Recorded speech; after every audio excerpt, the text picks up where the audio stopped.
Hi guys, welcome back to the channel. सबसे पहले thank you last video को बहुत अच्छा रिस्पांस देने के लिए। और जैसा मैंने प्रॉमिस किया था कि मैं एक नई वीडियो लेके आऊंगा जिसमें मैं डिटेल में बताऊंगा कि कैसे मैंने मात्र 6 to 8 आवर्स में SPOM सेट ए में 64 मार्क्स सिक्योर करे।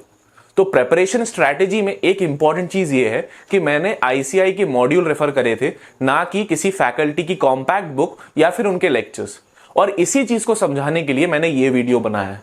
इस वीडियो में मैं ICI की मॉड्यूल से आपको बताऊंगा कि किस तरह बुलेट पॉइंट्स पे फोकस करके आप ये प्रिपरेशन खुद घर बैठे कर सकते हैं। इसलिए इस वीडियो में हम डायरेक्टर्स के फर्स्ट चैप्टर के बारे में डिस्कस करेंगे। तो चलिए बिना कुछ टाइम वेस्ट करे शुरू करते हैं। चलिए दोस्तों, शुरू करते हैं चैप्टर 1 के साथ। तो ये बताता है हमको appointment and qualification of directors के बारे में। इस चैप्टर में मैं इंपॉर्टेंट पॉइंट्स हाईलाइट करूंगा और उसके बारे में ब्रीफ इंट्रो दूंगा।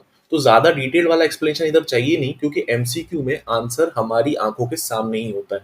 अगर हमें प्रोविजन थोड़ा भी पता है तो हम आंसर निकाल लेंगे, क्योंकि टाइम हमारे पास काफी ज्यादा है। ओके, तो यहाँ पे 70 पेजेस का चैप्टर है, मॉड्यूल से ही पढ़ा है मैंने, और ये मुझे चैप्टर समराइज करने में मैक्सिमम 30-35 पेजेस में हो जाएगा बुलेट पॉइंट्स में। तो इसलिए चलिए शुरू करते हैं। सबसे पहले जो बेकार चीजें मैंने स्ट्राइक आउट कर दी ताकि टाइम बचे। सबसे पहला है ये फ्लो चार्ट, मिनिमम नंबर और मैक्सिमम नंबर को डायरेक्टर्स का, ये देख सकते हैं। एग्जाम्पशंस की लिमिट एक बार पढ़ लो, 137 क्या कहता है, 92 सेक्शन क्या कहता है, बस पता होना चाहिए ताकि एग्जाम में आए तो हमेशा कंफ्यूज ना हो कि यार 137 क्या था, 92 क्या था। ओके, सेक्शन 8 तो आप सबको पता ही होगा, नॉट फॉर प्रॉफिट होता है। वुमेन डायरेक्टर में ये वाली जो लिमिट दी हुई है ना, paid up share capital turnover वाली, ये पता होनी चाहिए। इंटरमीडिएट वैकेंसी वुमेन डायरेक्टर का भी बहुत इंपॉर्टेंट है, काफी बार आ जाता है। इसके बाद रेजिडेंट डायरेक्टर में भी एक चीज ही इंपॉर्टेंट है, 182 डेज मिनिमम होना ही चाहिए।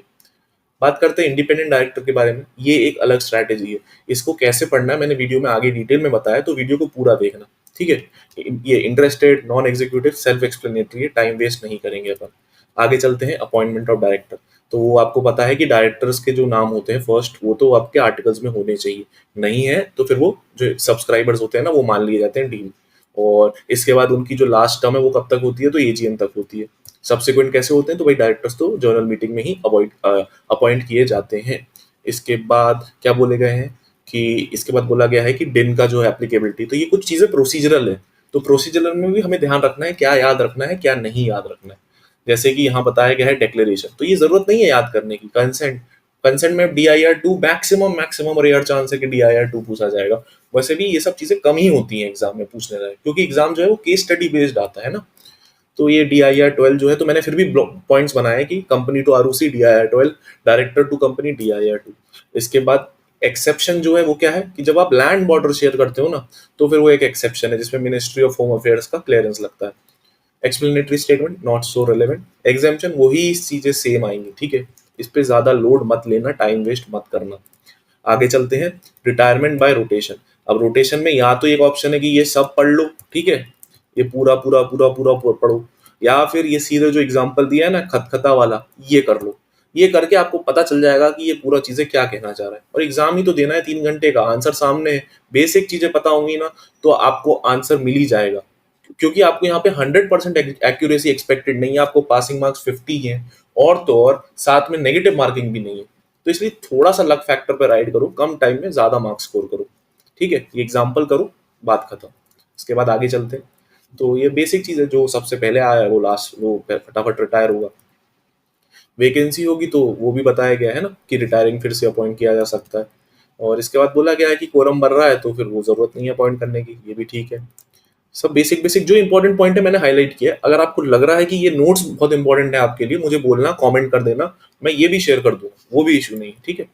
डीम्ड रीअपॉइंटमेंट कैसे होगा, ये फिर वही बेसिक पॉइंट है। तो सेम डे नेक्स्ट वीक, इसमें कंफ्यूजन होता है, कुछ लोगों को लगता है कि शायद नेक्स्ट डे हो, बट यहाँ बोला गया same day in the next week, तो ये ध्यान रखने वाली बात है, ठीक है। और नहीं हुआ एडजर्नमेंट तो फिर succeeding day which is not a holiday. Okay, ये चीज क्लियर हुई।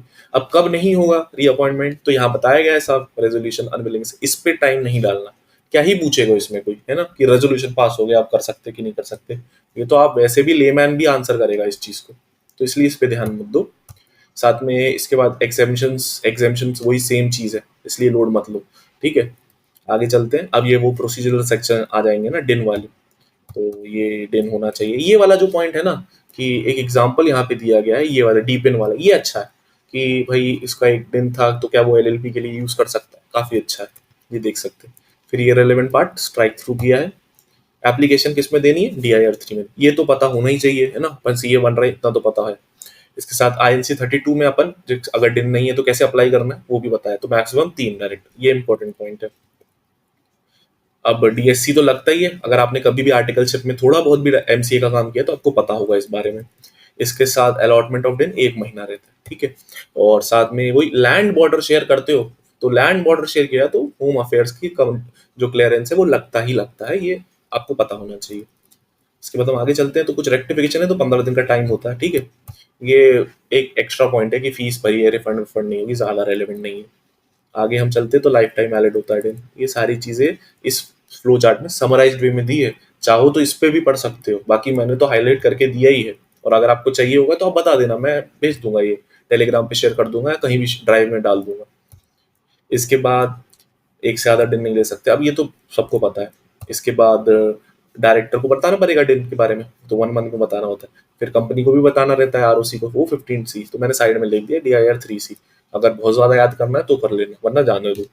पेनल्टी बताई गई है, तो मिनिमम पेनल्टी 25,000 है, ऐसा याद रख सकते हैं। 25,000 से 1 लाख तक जाती है, ताकि एक आपको रफ आइडिया रहे कि कुछ आपको ऑड फिगर देख रहे हैं तो 2 लाख 5 लाख, तो आप कंफ्यूज ना हो, आपको पता रहे कि 25,000 से 1 लाख जाती है।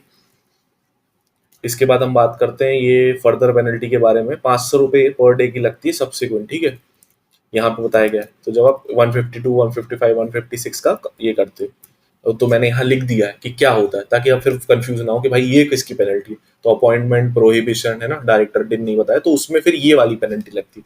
वो 25 और 1 वाली नहीं लगती है, बल्कि 50,000 और कंटिन्यूइंग डिफॉल्ट वाली लगती है। दिन गलत अब कर दिया, कुछ गलत काम किया तो फिर डुप्लीकेट किया, ये सब फ्रॉडलेंट वाला किया तो फिर आपको सरेंडर करना पड़ता है। डेथ हो गई, अनसाउंड हो गए, है ना, तो फिर कैसे करना है, तो DIR 5 है, उसमें आप वो सब करते हैं। इसके बाद एक KYC वाला है, रेलेवेंट पॉइंट नहीं है। कैसे डिन रीएक्टिवेट होता है, DIR 3 वही, वो ठीक है, कोई इशू नहीं है, इतना ज्यादा रेलेवेंट नहीं है। चेंज करना है तो कैसे करना है, तो DIR 6 में करना है, बस इतना याद रखना है। DSC तो ठीक है यार, इस पे कोई सवाल नहीं पूछेगा। इसके बाद हम बात करते हैं, तो ये बेसिक कुछ चीज़ें हैं ना, इलेक्ट्रॉनिक डेटाबेस और ये सब चीज़ें ज़्यादा रेलेवेंट नहीं है। सीधे आते हैं इस सेक्शन पे, तो ये 160 जो है आम आदमी क्लॉज बोलता हूँ, क्योंकि इसमें कोई भी नॉर्मल इंसान भी ना ये डायरेक्टरशिप के लिए स्टैंड कर सकता है। तो इसमें वही 14 दिन वाला जो पॉइंट है वो इंपॉर्टेंट है। इसके बाद जो डिपॉजिट है वो वाला ज़्यादा इंपॉर्टेंट है। अब इस पर क्वेश्चन बन सकता है कि इंडिपेंडेंट डायरेक्टर NRC वाला अगर रिकमेंड किया है, या फिर NRC नहीं है तो बोर्ड ने रिकमेंड किया है, तो क्या लगेगा कि 1 लाख का रिक्वायरमेंट, वो देख सकते हैं, ये इंपॉर्टेंट है। इसके बाद ये नोटिस वाला है कि 7 दिन पहले, ये ज़्यादा रिलेवेंट नहीं है। इसके बाद हम बात करते हैं कि ये वो बेसिक प्रोसीजरल पार्ट है ना, कि न्यूज़पेपर में बताना है कि नहीं बताना है। इंपॉर्टेंट पॉइंट ये रिफंड ऑफ डिपॉजिट है कि 25% अगर ले लिया तो फिर वो एलिजिबल है। लेकिन इसके साथ में अगर हम देखें तो निधि कंपनीज में ये 10,000 है, तो ये वाला क्लैरिफिकेशन अच्छा है, ठीक है। इसके बाद हम आगे बात करें तो ये एग्जाम्पशंस तो फिर से वही रिपीटेटिव है। तो इसमें ये प्राइवेट वाला हम ध्यान रख सकते हैं ना, कि ये प्राइवेट पे नहीं लगता है, बाकी गवर्नमेंट और सेक्शन 8 तो ठीक है, और डिफॉल्ट वाला तो एप्लीकेबल रहता है ही कंडीशन। बात करते हैं 151 स्मॉल शेयर होल्डर, एक टाइम पे काफी ज्यादा रिलेवेंट था, बट अब के केस में शायद उतना ज्यादा रिलेवेंट SPOM के लिए नहीं है। नॉमिनल वैल्यू कितनी होनी चाहिए, 20,000 स्ट्रेट अवे आएगा, तो ये पूछा जा सकता है।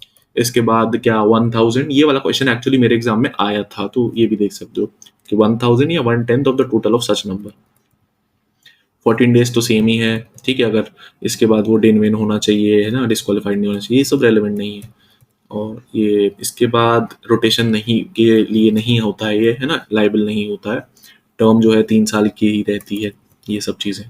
बाकी ये जो ब्यूरोक्रेसी वाले पॉइंट्स है रेलेवेंट नहीं है। मैक्सिमम कितने में हो सकता है, इंपॉर्टेंट है, केस स्टडी में पूछा जा सकता है। 2 में हो सकता है, क्या दोनों कंपीटिंग बिजनेस में हो सकती है, नहीं हो सकती। कूलिंग पीरियड क्या है, 3 ईयर्स, ओके। बात करते हैं अब वो छोटे छोटे डायरेक्टर जो होते हैं ना, एडिशनल, ऑल्टरनेट और नॉमिनी, CVD यानी कैजुअल वैकेंसी वाले, उनके बारे में। तो बोर्ड ऑफ डायरेक्टर्स के पास पावर होती है, ये पता होना चाहिए, कर सकते हैं ऐसा कुछ तो। और इसके बाद हम बात करते हैं तो ऑल्टरनेट डायरेक्टर जो है ना, उसमें 3 मंथ्स वाला चीज़ हमें रिलेवेंट पता होना चाहिए, इस पे भी क्वेश्चन बनते हैं। तो ये चारों सेक्शन जो है ना, ये अच्छे हैं, इसके बारे में ध्यान रखिए। इसके बाद हम आगे पढ़ते हैं, तो ये टर्म बताया गया है, कब तक रहता है, वो ज़्यादा इंपॉर्टेंट नहीं है, बट पता होना चाहिए, एक रीडिंग मार सकते हैं। हाईलाइट मैंने जो किया है ना, अगर वो पार्ट भी पढ़ लोगे ना तो बस काफ़ी। नॉमिनी डायरेक्टर में भी हमें पता होना चाहिए कि वो एक्ट के थ्रू बने हैं, कुछ दिया है उन्होंने रिप्रेजेंटेशन, तो फिर वो बोर्ड ऑफ डायरेक्टर में रहेंगे। लेकिन कैजुअल वैकेंसी क्या होती है हमें पता होना चाहिए। जब ऐसे एकदम से कुछ होता है, सडन होता है, अगर कुछ प्लान्ड होता है, तो फिर जैसे अगर उसने डिक्लाइन कर दिया तो फिर वो नहीं हो सकती है ना कैजुअल वैकेंसी। इसके साथ कैसे फिल करी जाती है, तो पहले बोर्ड करता है, फिर उसको अप्रूवल कराना पड़ता है। ये बात समझ गए आप। इसके बाद हम आगे चलते हैं, तो वही ये इसकी ये बताएगी ये रीअपॉइंटमेंट के बारे में ना, 3 मंथ्स वाला क्लॉज, ये इंपॉर्टेंट है। बात करते हैं तो 162 जिसमें बताया गया है कि एक रेजोल्यूशन में एक ही डायरेक्टर अपॉइंट करता है। बट अगर नहीं है वैसा तो फिर कैसे करना पड़ेगा, उसके बारे में यहाँ बताया गया ना, ये एक्सेप्शन, ये वाला इंपॉर्टेंट है, यूनानिमस वाला जो रेजोल्यूशन का पॉइंट है, ये देख सकते हो आप। ये अब इस पर टाइम वेस्ट नहीं करना है, बस पता होना चाहिए प्राइवेट कंपनी नहीं। ओके, बात करते हैं सबका साथ सबका विकास यानी 163 प्रोपोर्शनल रिप्रेजेंटेशन। बहुत सारे लोगों को टफ लगता है, लेकिन इसको ऊपर ऊपर से ही पढ़ने का, ज्यादा डिटेल में नहीं जाने का, ठीक है। बस इतना पता होना चाहिए, एक ओवरराइडिंग इफेक्ट होता है ना, यानी बाकी सेक्शंस के ऊपर ये एक सुपीरियर सेक्शन है। बस इतना इसमें बताया गया। एक ही चीज इंपॉर्टेंट है, ये 3 साल वाली, साथ में गवर्नमेंट वाला, तो वो तो आपको पता ही चल गया होगा कि कैसे डील करना है। नालायक सेक्शन यानी 164 के डायरेक्टर ने क्या किया, तो ये कोई बस पता होना चाहिए। इसमें भी 2 पॉइंट है, वो मैं बताता हूँ। अनसाउंड ये वाले तो पता ही, कन्विक्टेड वाला बता देता हूँ। इसमें बोला गया ना कि 6 साल 6 महीने से कम हुआ है तो 5 साल तक नहीं बनोगे, और अगर उससे ज्यादा हो गया तो फिर ऐसे imprisonment for a period of 7 years और मोर, फिर तो आप एलिजिबल ही नहीं है। ये तो सिंपल रहा। कॉल्स के बारे वाले, कॉल्स वाला भी पॉइंट इंपॉर्टेंट है, 6 महीने वाला, ठीक है। इसके बाद related party transaction receiving 5 years, ये वाले पॉइंट्स थोड़े ज्यादा इंपॉर्टेंट होते हैं। बात करते हैं आगे के सेक्शन में, तो ये एडिशनल क्वालिफिकेशन दी गई है। इसमें कंटिन्यूस बोला है, 3 साल के लिए एफएस या एनुअल रिटर्न फाइल नहीं किया है, या फिर डिपॉजिट्स वाला जो है वो कंटिन्यूस फॉर 1 year, ये इंपॉर्टेंट है। इसमें क्या होगा, 5 years वाला जो लगेगा डिफॉल्ट वो लग जाएगा। इसके बाद अगर कोई डिफॉल्टेड कंपनी में बनता है तो क्या, तो वो 6 महीने वाला पीरियड, ये आपको पढ़ना आना चाहिए। ओके, एग्जामिशन इसका पढ़ लेना, ये भी इंपॉर्टेंट है। उसके बाद वो एडिशनल क्वालिफिकेशन बताते हैं ना, 164 सब्सेक्शन 3 में, ज्यादा रेलेवेंट नहीं है, ये सब इंपॉर्टेंट नहीं है, ये केस लॉज। इसमें फंस गए तो फंस गए, टाइम चला जाएगा पता नहीं चलेगा। अपने को बहुत सारे चैप्टर्स करने हैं। मैक्सिमम नंबर ऑफ डायरेक्टर्स, ठीक है, कितने होने चाहिए, 20 होना चाहिए। इंपॉर्टेंट पब्लिक 10, ये तो आता ही, मतलब मोस्टली हर एग्जाम में वो पूछेंगे एक आध चीज इससे, ये जरूर करना, ठीक है। इसके बाद हम आगे चलते हैं, तो इसमें डॉर्मेंट और वो सेक्शन 8 नहीं आती है। ओके, स्पेशल रेजोल्यूशन से इसको कम भी कर सकते हैं। ये सब इररिलेवेंट था, मैंने स्ट्राइक आउट कर दिया। इसके बाद वो पेनल्टी है, याद रखना हो तो रख सकते हो, मोटा मोटा याद रखो, 2 लाख तक लगती है, क्योंकि फिर वो आपकी पेनल्टीज भी आपको बहुत कंफ्यूज करेगी।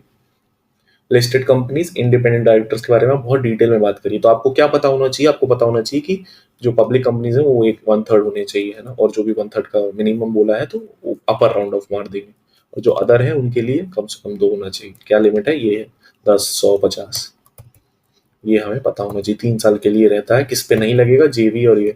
तो ये वाला जो फ्लो चार्ट है बहुत ही सिंपल तरीके से इसको बताता है, ये पता करो, बाकी पढ़ने की जरूरत इतनी ज्यादा नहीं है। खासकर इसमें जो पेक्यूनियरी रिलेशनशिप वाली और ये सब जो चीजें है ना, ये तो बहुत कंफ्यूजिंग है। ठीक है, आप वैसे नॉलेज के लिए पढ़ लो, बट एग्जाम के लिए शायद वो इतनी ज्यादा भी रेलिवेंट नहीं बनती। थोड़ा सा लक फैक्टर को देखते हुए ऊपर ऊपर से देख सकते हो, जैसे कि 50 लाख का वाला जो लिमिट है ना, रिलेटिव्स के लिए, और इसके साथ खुद के लिए भी जो ये क्लॉज लगते हैं, लीगल कंसल्टिंग फॉर्म 10%, 25% जो वो नॉट फॉर प्रॉफिट वाला लगता है, ये पता होना चाहिए। मैंने इसलिए सिर्फ रेलेवेंट वाला पार्ट हाईलाइट करे ताकि आपका टाइम सेव हो सके। इसके बाद ये वाला क्वेश्चन एग्जाम में मेरे आया था, डिक्लेरेशन देना पड़ता है ना इंडिपेंडेंट डायरेक्टर को, तो कब कब देना पड़ता है, तो ये पढ़ो। इसके बाद रेम्यूनरेशन जो है इंडिपेंडेंट डायरेक्टर का, स्टॉक ऑप्शन नहीं मिलेगा, तो ये इसकी समरी दी, ये पढ़ सकते हैं straight away, no time pass. आगे बढ़ते हैं, tenure 5 years, 2 term, special resolution for the second term, है ना। इसके बाद 2 कंसेक्यूटिव टर्म के बाद कूलिंग पीरियड 3 साल। तो आप समझ पाओगे धीरे धीरे कि कुछ चीजें पैटर्न में चल रही हैं, जैसे वो 151 में भी कूलिंग पीरियड, यहाँ पे भी कूलिंग पीरियड। तो धीरे धीरे पढ़ोगे ना, आइडिया लग जाएगा। इतना टफ नहीं है लॉ कि खुद से ही ना हो पाए, किसी फैकल्टी की जरूरत पड़ेगी। अब करोगे ट्राई तो होगा, और मॉड्यूल से ही होगा। रोटेशन का वही रिपीट किया है, तो कहीं कहीं पे सब क्लॉजेस दे देते। आगे बढ़ते हैं, इस पे ध्यान मत दीजिएगा। एक मीटिंग होनी चाहिए, एटलीस्ट 1 मीटिंग, तो ये क्रूशियल पॉइंट था, इधर मैंने निकल दिया है। इसके बाद हम बात करते हैं, तो इंडिपेंडेंट डायरेक्टर्स का भी एक डेटा बैंक बनाया जाता है।